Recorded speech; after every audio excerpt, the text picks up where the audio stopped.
If you have a television in front of you, you are never going to achieve. Right? If there is an open window, you are never going to achieve.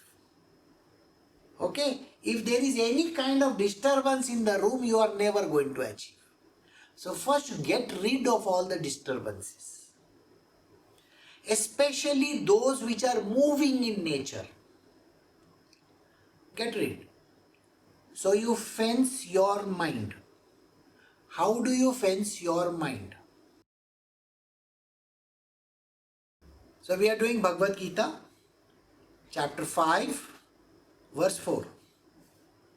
It is the ignorant, not the wise, who say Sankhya Yoga and Karma Yoga lead to divergent results. For one who is firmly established in either gets the fruit of both, which is the same, that is God realization. The main motivation in doing spiritual stuff, learning spirituality, or working on the path of spiritual is to attain spiritual realization, which in turn means God realization. In other words, it means Brahmanyana. There are many terminologies for this. It also means that you are liberated soul. You are one with God. You have reached the destination called God realization. So these are the things which mean the same. All of these words have the same meaning. Now what Shri Krishna says is, there are some people in this world who are ignorant to the core.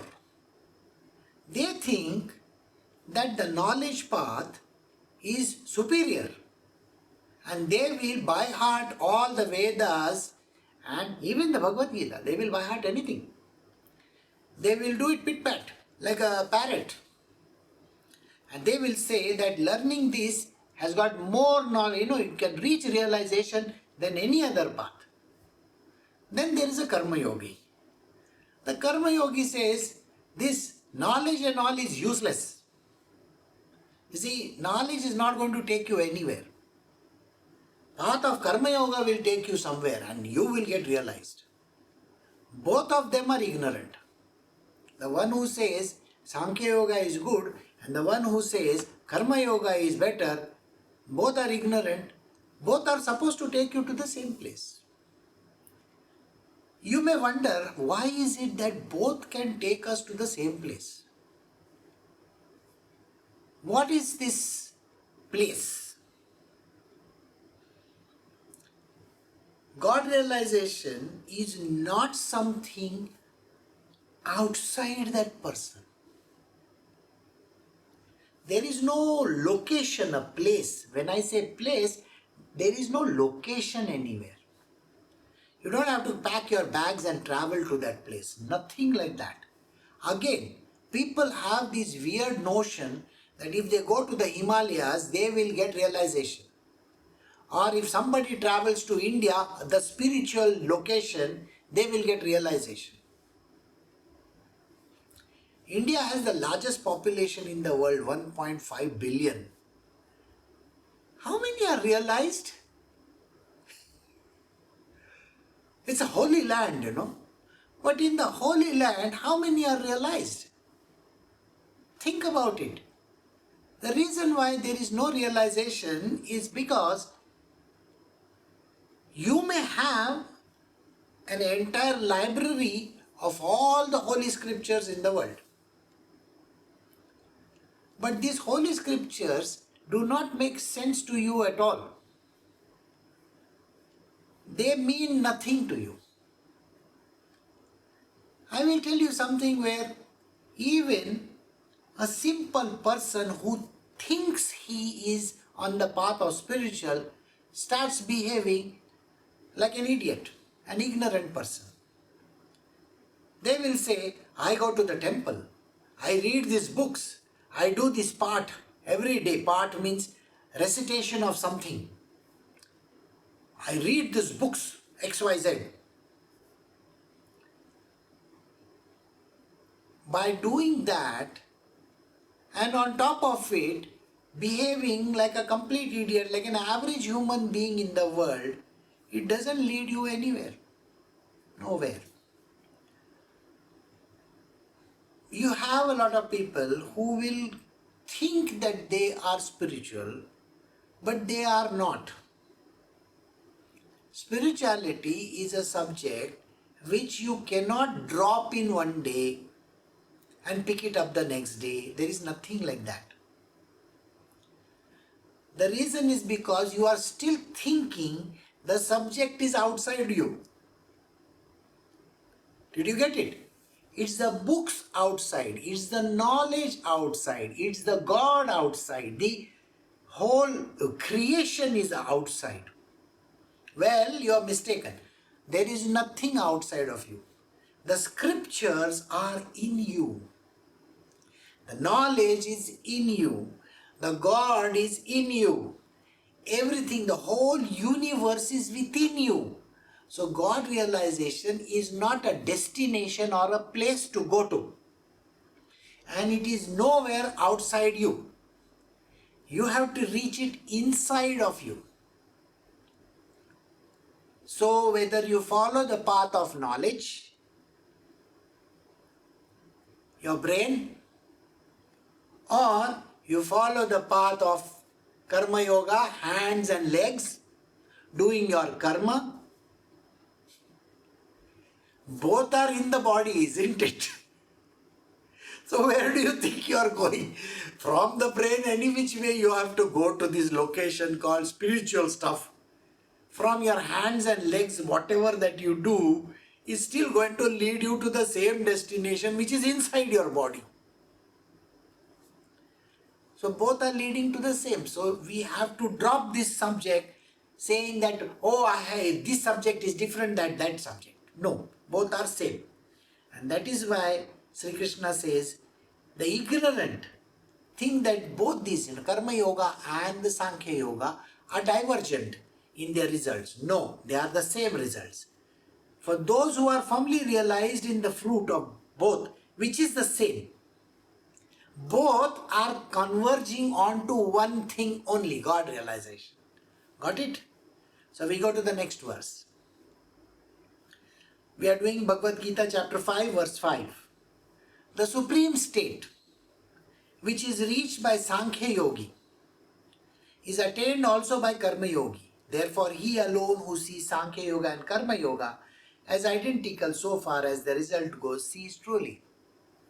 So a Sankhya Yogi, a person who is knowledge based, or a Karma Yogi, one who keeps on action as the mainstay, both of it, they reach the same destination called self-realization, God realization. And anybody who sees this as the same place that they are going to, that person is a true yogi. If you understand this, you have to know that both of them are going to reach the same place. Okay, so now we go to the next verse. We are doing chapter 5, verse 6. Without Karma Yoga, however, Sankhya Yoga, that is the renunciation of doership in relationship to all the activities of the mind, senses and body is difficult to accomplish. Whereas the Karma Yogi, who keeps his mind free, fixed on God, reaches Brahma in no time, Arjuna. So here Shri Krishna is giving what is the easier among the two. See, we all love to find something which is easier to achieve, isn't it? We don't want something which is hard. Like if I have to tell you, no, first you have to do this, then you have to do this, then you have to do this, and then you have to do this. You are basically not interested in all that. You will say, Guruji, is there any shortcut somewhere? Can you tell me what is the easiest thing? Can I eat one tablet and become realized or something like that? You would love to have this kind of a thing. You see, many a times when people read in the books, this is the funny part. They read in the books that the Guru puts his hand on the head of the disciple and the disciple becomes enlightened. Really? If that is the case, then it is not like that. That disciple has spent his previous lifetimes going through whatever that you think you are going through today. And it was just the trigger where the guru puts his hand on that person's head. Period. Do you get the point? So it is not something which is easy like the way you think. Now, here Shri Krishna says, out of these two paths, the easier one is the Karma Yoga, because you see, the more you try to learn complex lessons, you know you're going to go mad. How are you going to understand all these things? So, this idea that the understanding of the mind, your own mind, isn't it? It has to finally understand what is being taught. How do you know what is being taught? Huh? And this, the more complex the theories, the more complex the wordings, it is just going to muddle you up further and further. The more theories that come into the picture. Mathematics is a subject. It becomes complex as you go ahead in life, as you progress in your life. If you are a mathematician and then you want to solve more and more complex stuff, it's not easy. It becomes more difficult. Similarly, if you are doing some kind of a research, in the initial stages you will given some petty research, and after that, as you grow in your career, in your studies, you are going to be given some very complex stuff to actually understand and do. So did you get the point? Karma Yoga is easy. You just have to do the work. Why? Because that's the easier of the two. So the supreme state which is reached by Samkhya Yogi is the same. So whether Sankhya Yoga or Karma Yoga, the state is the same. But how do you think you can reach it in both these ways? You have to combine them together. But combination is also tough, Let us say you are a student of Sankhya Yoga and then you are a student of Karma Yoga. You have learnt a little bit of Sankhya Yoga. You have studied scriptures like, some Vedas somewhere, some Bhagavad Gita, something here, something there. And there are a lot of people who love to teach you the more complex subjects. And they will say, see, you have to do the Upanishads. Upanishads are very complex. Please let me tell you this much. They are more complex than basic stuff. And why would you want to make a mincemeat of your brain? I don't understand. The more you are trying to put in your brain, the more complex it's going to become, the more difficult it is going to get to decipher anything. But the Sankhya Yogi believes that he has to do that. So, without Karma Yoga, however, Sankhya Yoga is giving two differentiations. One is Sankhya Yoga and one is Karma Yoga. Sankhya Yoga means what? Renunciation of the doership in relationship to the activities of the mind, senses and body is difficult to accomplish. A very, very defined way of understanding Sankhya Yoga. What is it that you learn in this?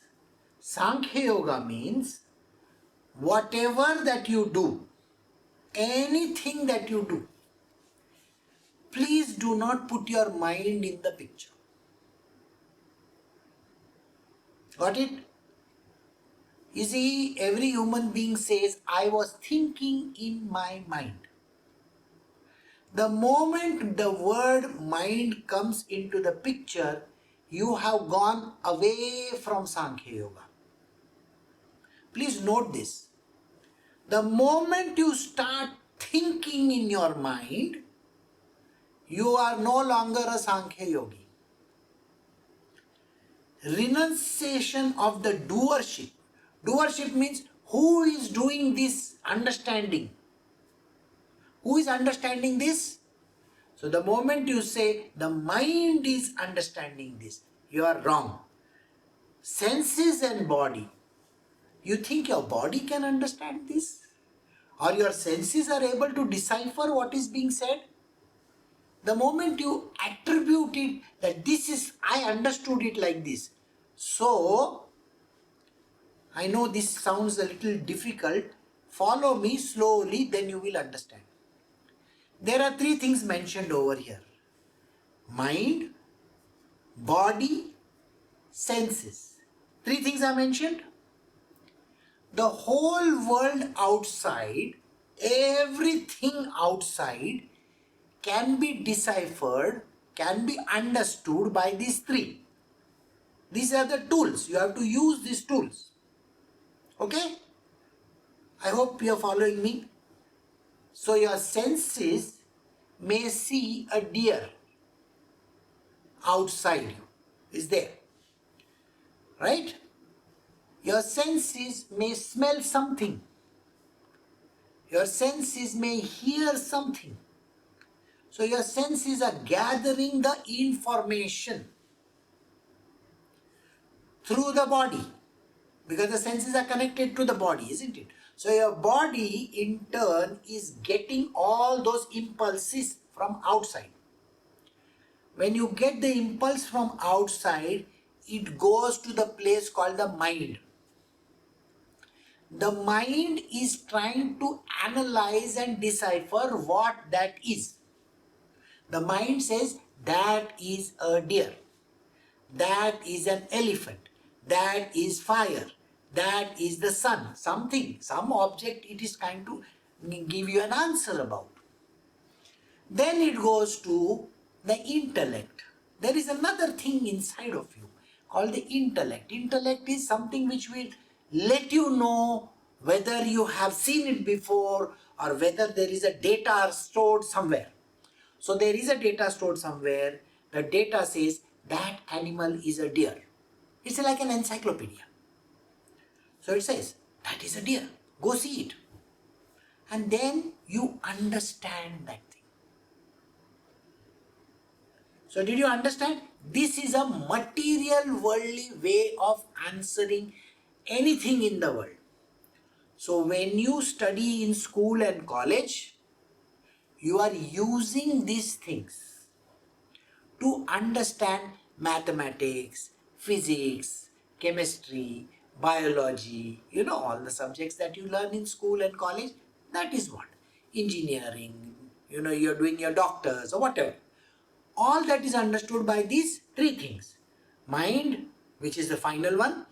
Middle one is the senses, and then the body. These three things are always in the picture. Intellect is the one which has got the database. Do you understand? Shri Krishna is explaining over here. If you attribute anything to these three, it is not Sankhya Yoga. So don't say that the doership of these things is coming through this. No. Simple answer. The knowledge is within you. So you don't need eyes to see outside. You don't need ears to hear outside. You don't need the touch or the feel with your fingers or whatever outside. It's not outside. Second, it has nothing to do with the body. Third, there is no mind there to analyze it. It is the truth. What is there to analyze? Sankhya Yoga is when you override all these three and the knowledge is within you, it rises up. It's not coming from outside. So Sankhya Yoga is that. I hope you understood this. Renunciation of doership. You have to give up this doership. I am not going to bother my head about it, about seeing things and senses and all, right? Got it? It has nothing to do with the mind, body or senses. Whereas the Karma Yoga, the person who is a Karma Yogi keeps his mind fixed on God, reaches Brahma in time. The second person who is there, who is called a Karma Yogi, he uses all these three. See the difference? He uses all these three. He uses his body, karma, remember, action. The first one was not action. It is using the knowledge within. Second one is action.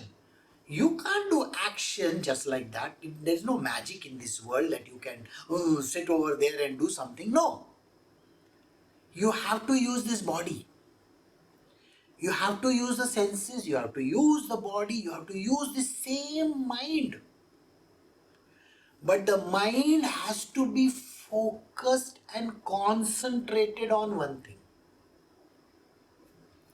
Only on one.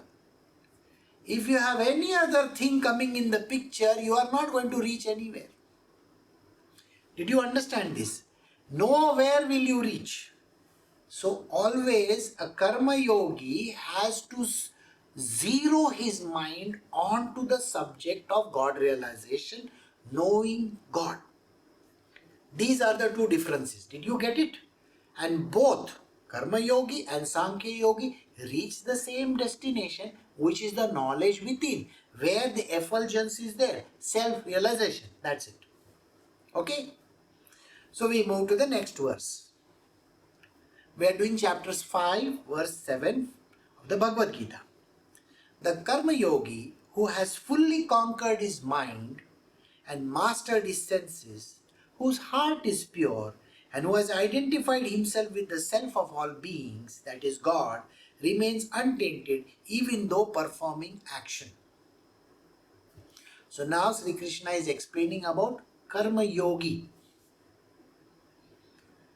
Karma yogi is who? First and foremost, he has conquered his mind. What do you mean by the previous verse and this verse together? Remember, Sri Krishna said, focusing this mind on God only, right? When you master your mind is not going to wander anywhere. No.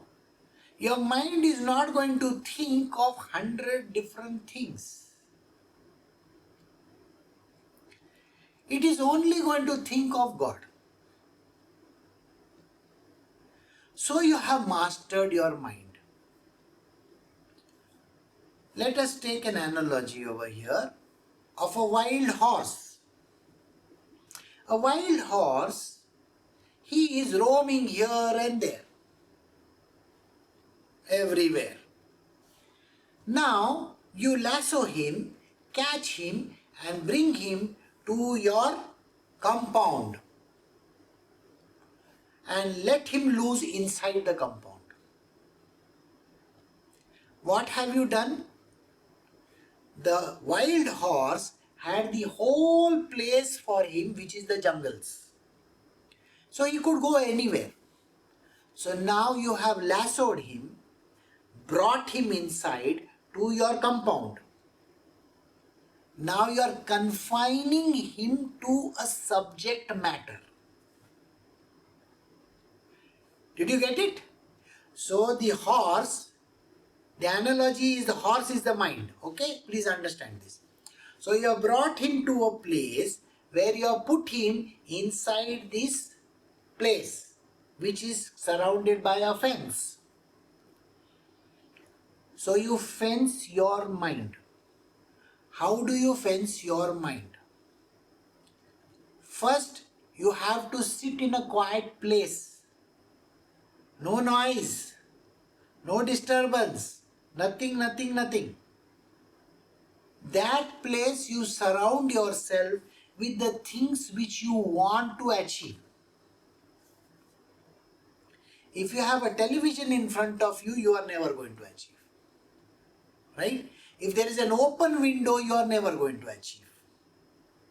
Okay? If there is any kind of disturbance in the room, you are never going to achieve. So first get rid of all the disturbances. Especially those which are moving in nature. Get rid. Then sit in one place. So this horse has to be put in a stable. Stable, you know, a stable. It is a rectangular piece of a jail. It's like a jail. You know how the jail is. Exactly a rectangular place. And you put the horse inside that. He can't go out. There is only one door. He is fed when it is needed. So you have to feed it only when you need it. So this mind has to be given only that food which is right for it. You can't give any food. You have to specify the food. So all these things matter. And then you put in, let us say you're playing some beautiful music in that place. Maybe a bhajan or a kirtan or those kind of things. I don't know. Maybe you're saying Hare Ram, Ram Ram, Hare. And that is playing in the background. Similarly, in the case of this person who is sitting in a closed room with no distraction, is listening to only one thing. So now you have brought the focus more concentrated on that music piece or whatever that you are doing. The mind gets absorbed in that object. So this is what he means when he says mastered or conquered the mind. You have to put the mind in a closed jacketed place. No thinking of any other distraction, no distraction of any kind. Focus only on God. One thing alone. Mastered his senses. Now in a closed room, where is your eyes going to wander? You can't. No, you're only looking at the wall maybe.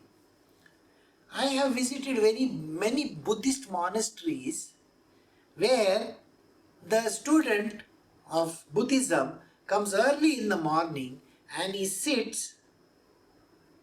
There is one bench like this, okay, and it is facing a blank wall.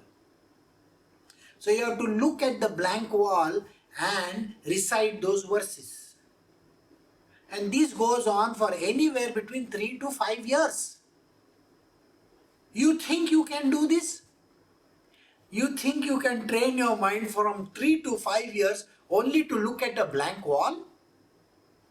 That's what they do.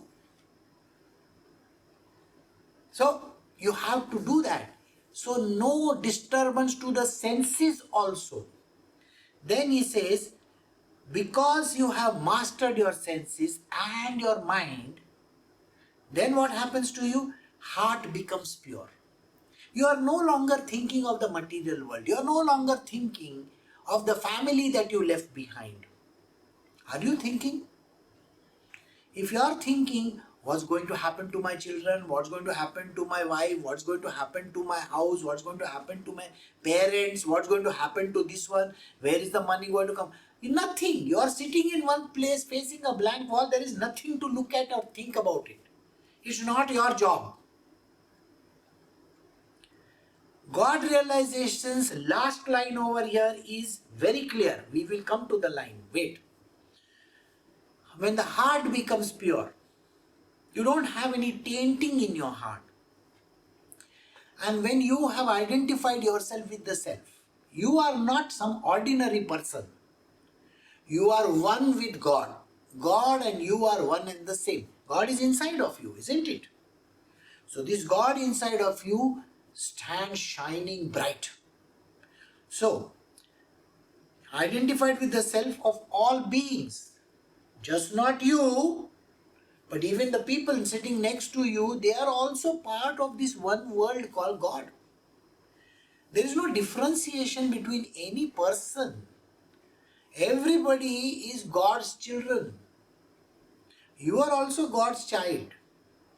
Right? So if you are a God's child, the whole world is a God's child, then this idea is you are one with God and remains untainted. No tainting.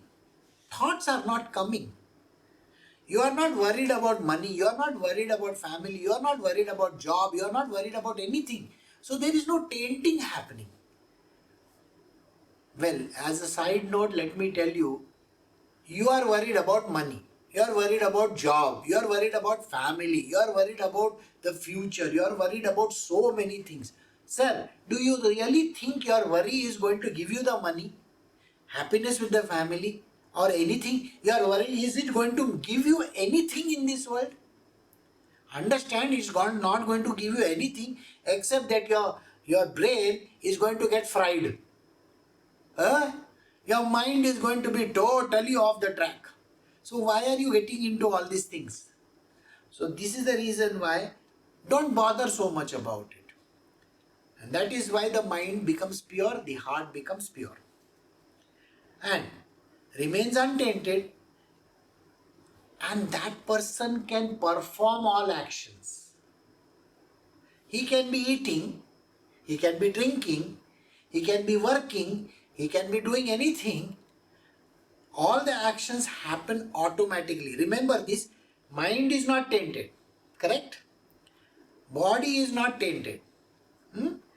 Senses are not getting lost in any place. So when this happens, the whole thing falls in place and this person gets realization.